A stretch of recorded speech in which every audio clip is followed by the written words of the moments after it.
8th graders, happy Friday.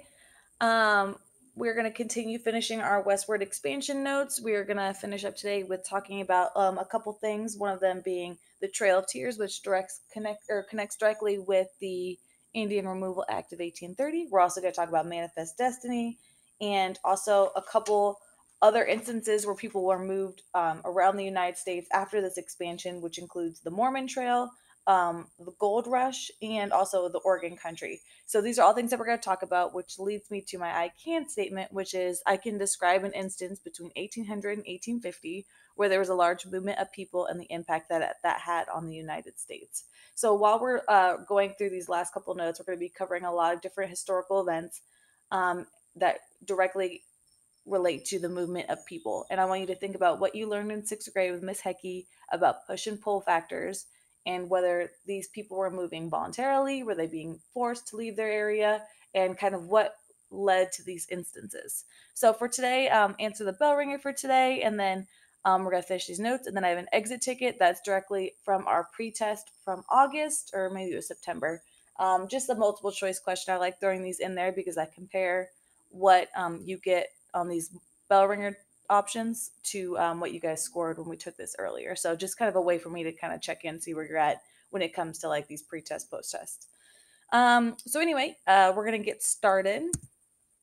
With the Trail of Tears, this connects with the Indian Removal Act, which we talked about, that was kind of supported by Andrew Jackson. He believed that the Cherokee Indians did not have any right to the territory that they were in and wanted to force them to be moved west off of the Mississippi River. So the Cherokee leader, his name was John Ross, and he had an issue, or he was protesting the U.S. Senate because before the Trail of Tears began, and I believe around the time that the Indian Removal Act was in legislation, there was 500 Cherokee Indians who voluntarily signed this treaty called the Treaty of New Echota.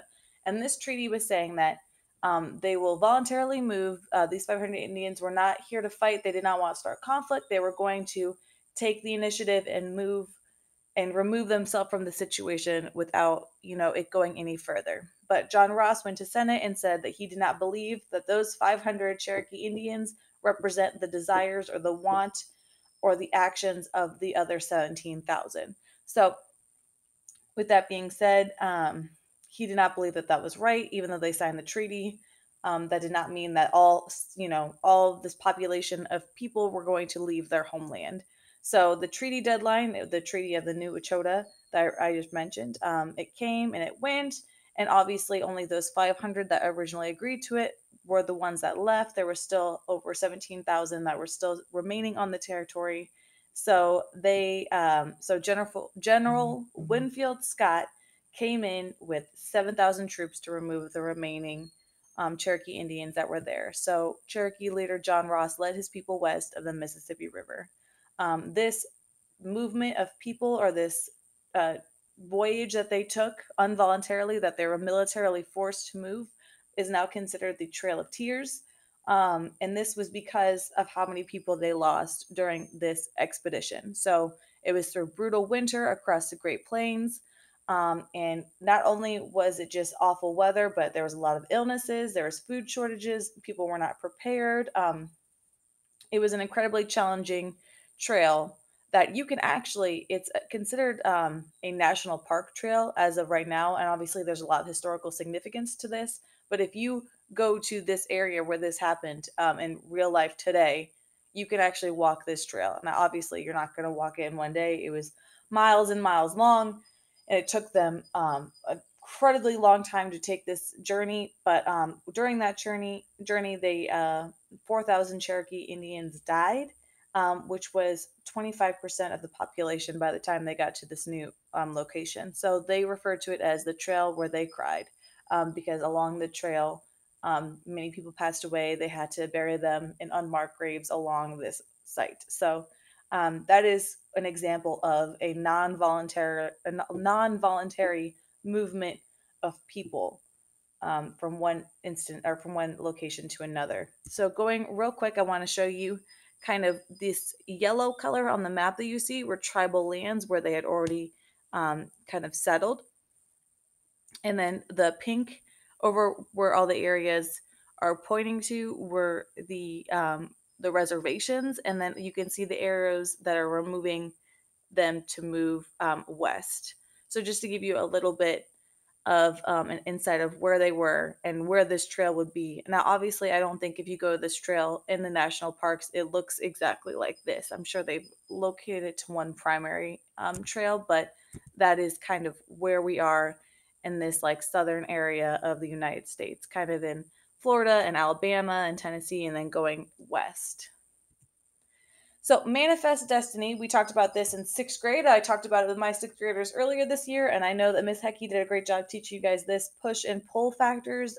Remember, those are the events and conditions that either force or push people to move elsewhere or strongly attract and pull them to do so.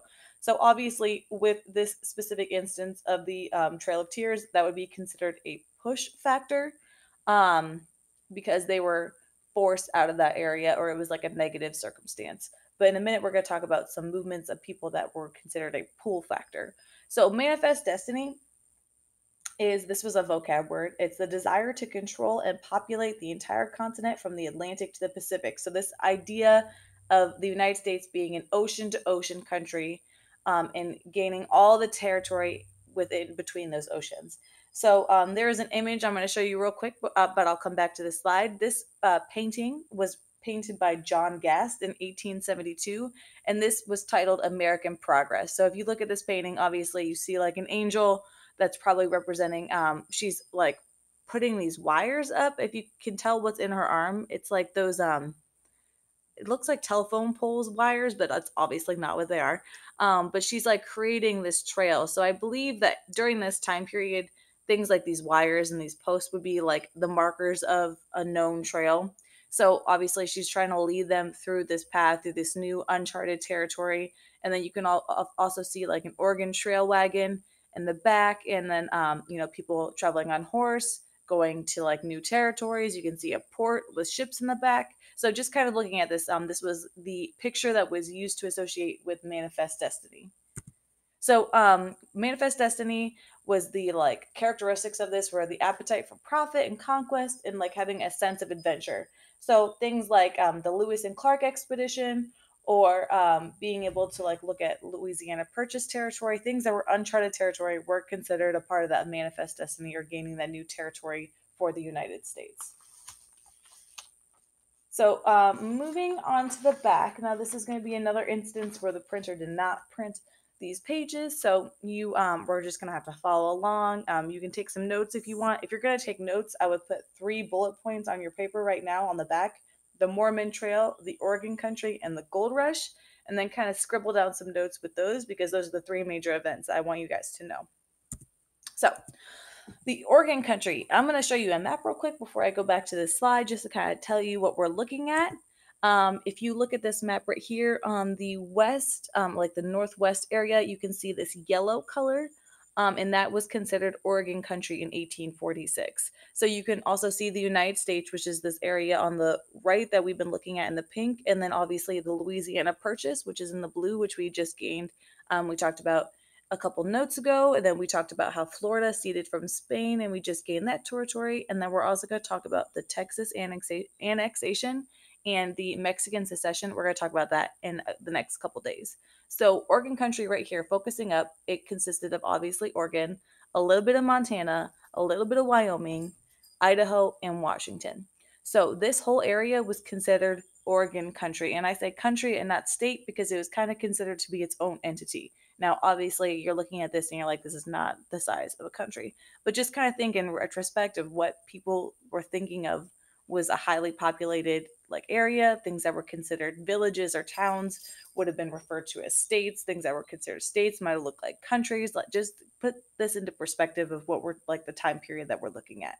And also remember that this United States is still incredibly new. It's barely 50 years old at this point. So keep that in mind as well when you're looking at this being considered a country. So Oregon Country was incredibly desired. It had a big pull factor because it was known to have incredibly fertile land.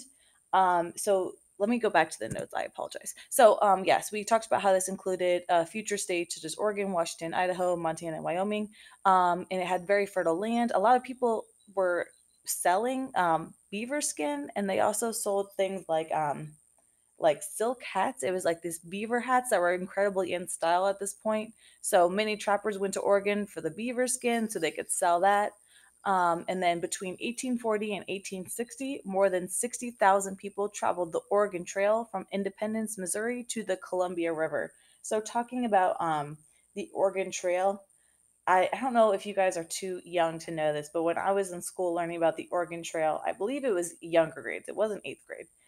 There was this game called the Oregon Trail where you had this make believe fictional family, and you would travel along this quotes Oregon Trail unquote. And this was a computer game, by the way. I forgot to mention that.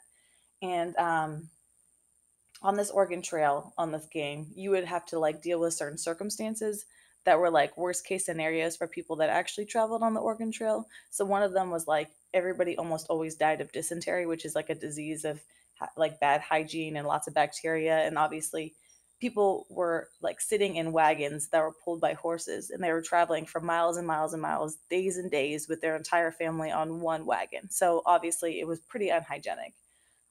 So things like that, and then food shortages, and then natural, not natural disasters, but obviously being exposed to the elements. So these were all things. But I want you to picture literally a caravan or a line of hundreds of wagons being pulled by horses, and that was the image that we had for like they teach us for the Oregon Trail.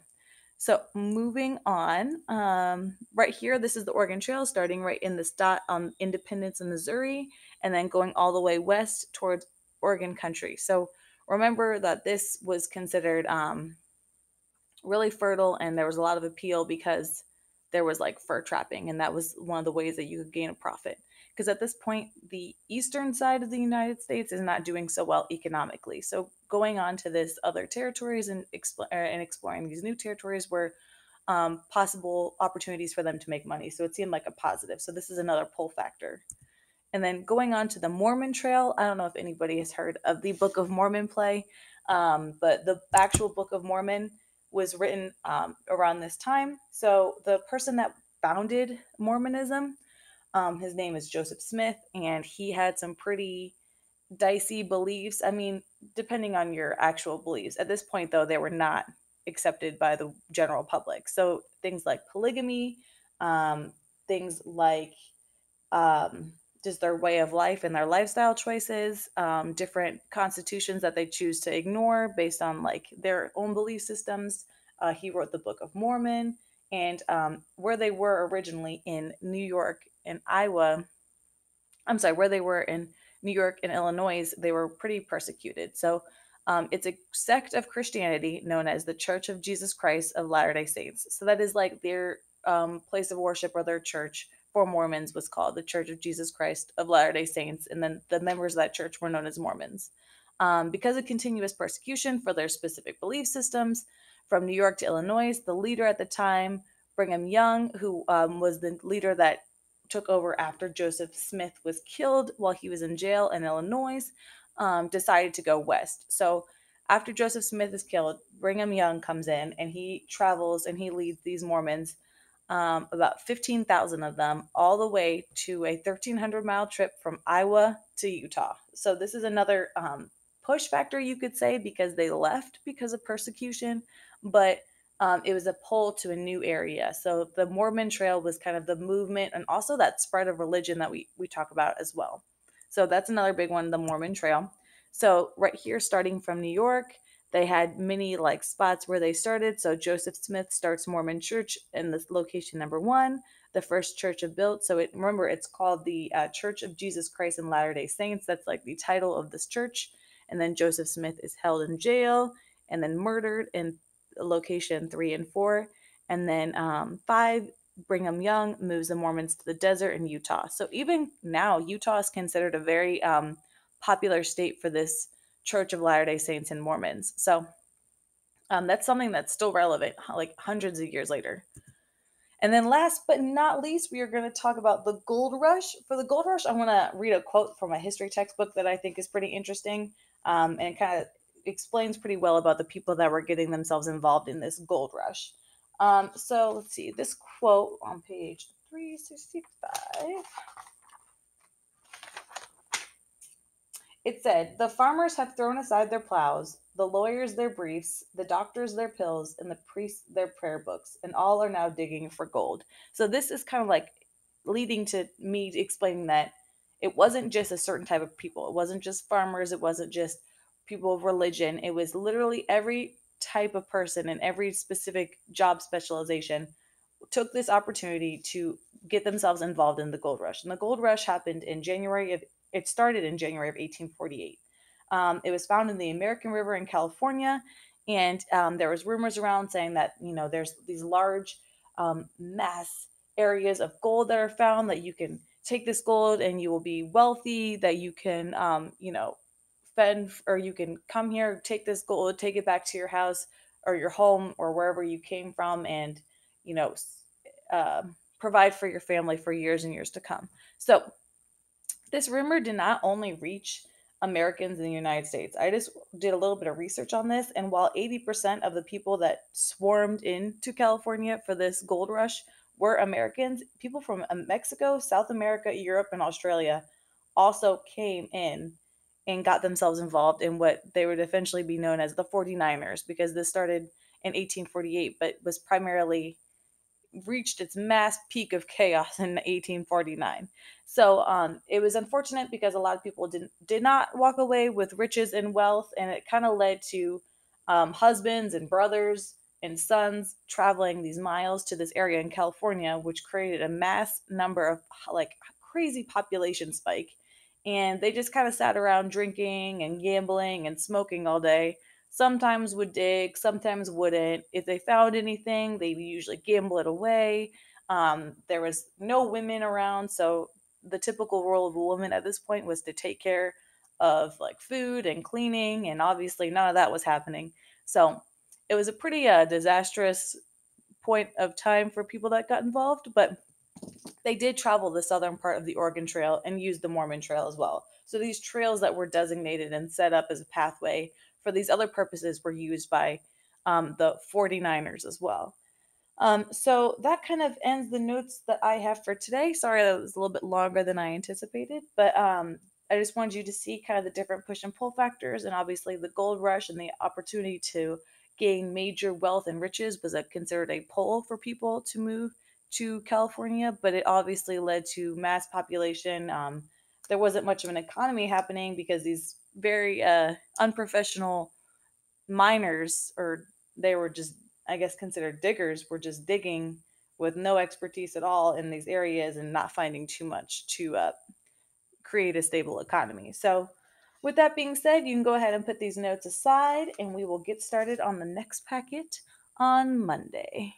Have a great weekend, guys.